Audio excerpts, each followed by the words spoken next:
Bienvenue dans cette nouvelle édition du 12-15, voici les titres. La reprise du procès de Karim Wade ce 18 août a été rythmée par une bataille de procédure. Les avocats de la défense soulignent l'incompétence de la CREI pour juger leurs clients. Construction de logements sociaux au Congo, bilan mitigé pour ce projet lancé il y a 5 ans. Les autorités ont mis en place un cadastre national pour recenser les différentes catégories sociales. Et puis en 2006, le Rwanda est passé de la télévision analogique vers le numérique, un projet de 25 millions de dollars. Le pays compte à ce jour 5 chaînes locales fonctionnelles. Le procès de Karim Wade se poursuit dans un climat tendu au Sénégal. La Cour suprême a rejeté le recours déposé par ses avocats sur l'incompétence de la Cour de répression de l'enrichissement illicite. Et cette dernière a également rejeté ce mercredi la requête de sursis déposée par la défense. Un reportage de Djibril Fofana, notre correspondant sur place. L'étau se resserre autour de Karim Wade. La bataille de procédure engagée par sa défense ne semble pas porter ses fruits. Après la déclaration de compétence de la CREI à la reprise du procès lundi 18 août, les avocats de la défense avaient demandé à la Cour de surseoir au procès afin de permettre l'examen des requêtes déposées auprès de la Cour suprême. Mardi, la Cour suprême a déclaré cette requête irrecevable. Ce mercredi, la CREI a rejeté le sursis à statuer déposé par les avocats de Karim Wade. Un enchaînement de revers judiciaires que ces derniers qualifient de déni de justice. Pour la partie civile, il est temps de passer à l'examen de fond du dossier. Ces tentatives de divertir la Cour n'empêcheront pas la partie civile d'être là et de défendre son dossier. Si vraiment Karim veut démontrer son innocence, alors bonjour le procès. On n'a qu'à apporter le fond, les témoins, les preuves, le débat contradictoire. C'est un procès. Il faudrait qu'on puisse entendre M. Wade, on ne l'a pas encore entendu. La bataille de procédure concerne surtout la compétence et la légitimité de la CREI à juger le fils de l'ancien président de la République. Cette juridiction spéciale, réactivée par le président de la République Macky Sall, est contestée. Sa spécificité dans l'ordonnancement judiciaire au Sénégal est remise en question par de nombreuses organisations de défense des droits de l'homme. Elle ne présenterait pas toutes les garanties d'un procès équitable.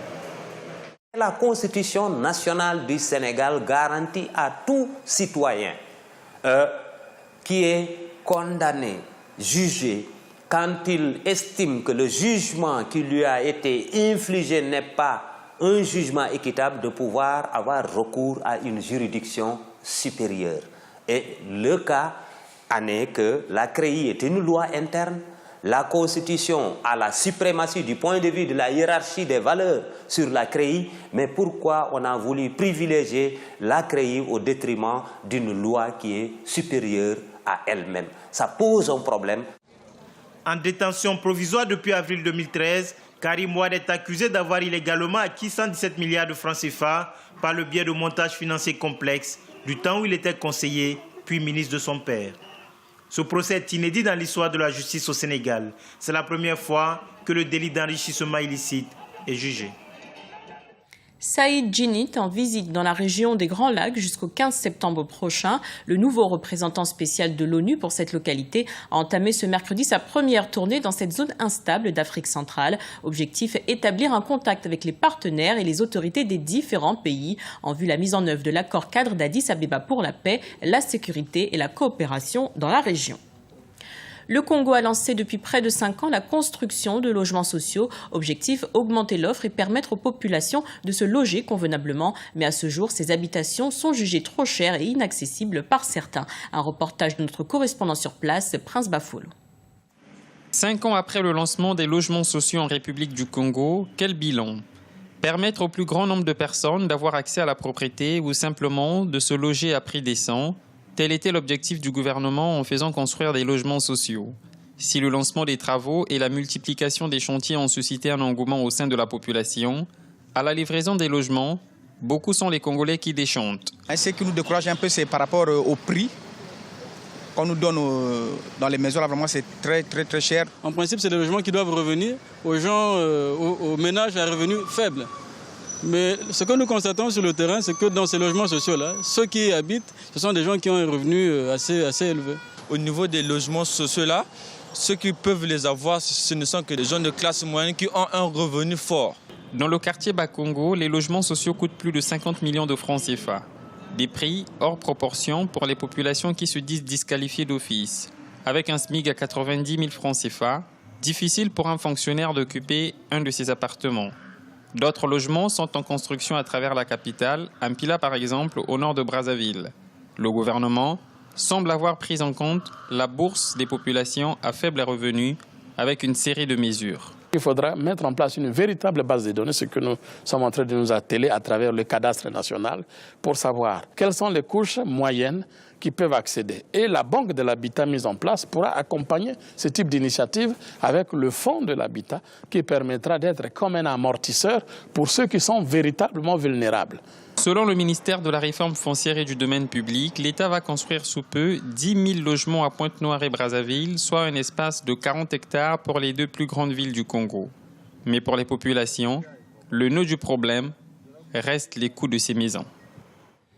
En Guinée, les autorités invitent la diaspora à investir dans le pays, et ce en travaillant sur place ou en créant des entreprises. Un fonds d'appui au projet des Guinéens de l'étranger et un autre pour faciliter leur retour a été mis en place. Un reportage de Mohamed Lamine Solano, notre correspondant en Guinée. Le président Alpha Condé de nouveau plaide pour le retour de la diaspora.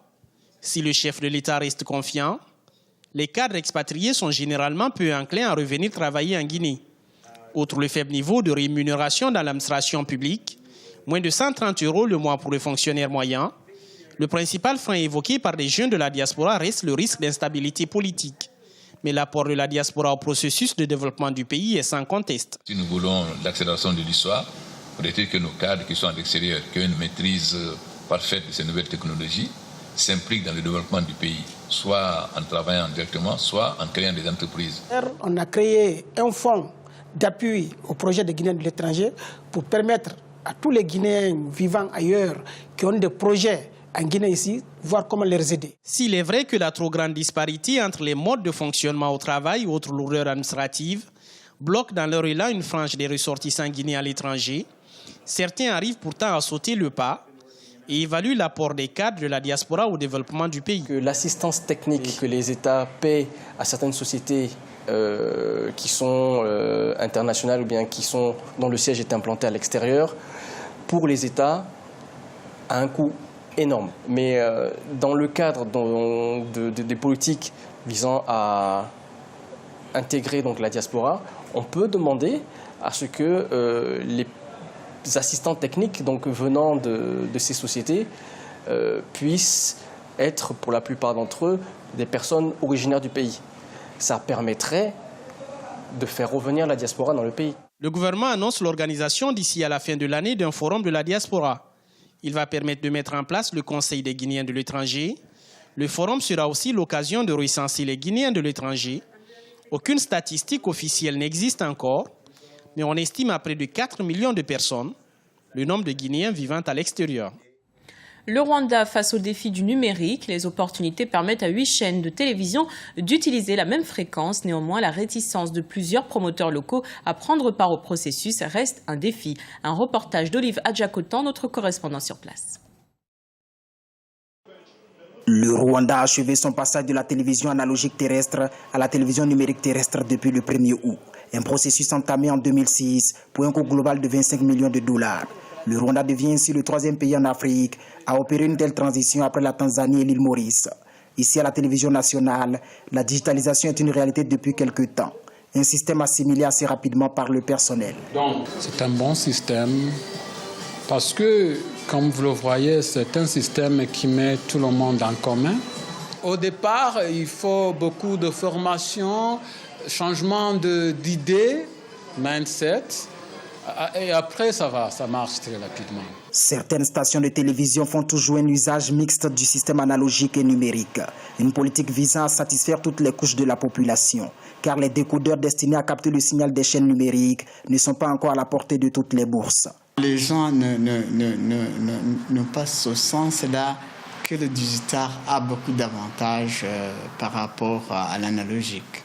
On est en train de sensibiliser les gens pour qu'ils viennent sur la plateforme. Il y a des gens qui ont déjà fait leur demande chez le régulateur de fréquence pour voir s'ils peuvent venir connecter leur station sur notre bouquet. Près d'une quinzaine de stations de télévision sont en attente d'ouvrir dans le pays. 2 agences sont chargées de distribuer les signaux de télévision numérique au Rwanda. Et 8 télévisions peuvent émettre sur la même fréquence. Selon l'engagement pris en 2006 par les pays africains auprès de l'Union internationale des télécommunications, l'ensemble du continent devrait passer entièrement à la TNT dès juin 2015. Nous vous remercions pour votre fidélité. Dans un instant, une nouvelle édition de l'information sur Africa 24.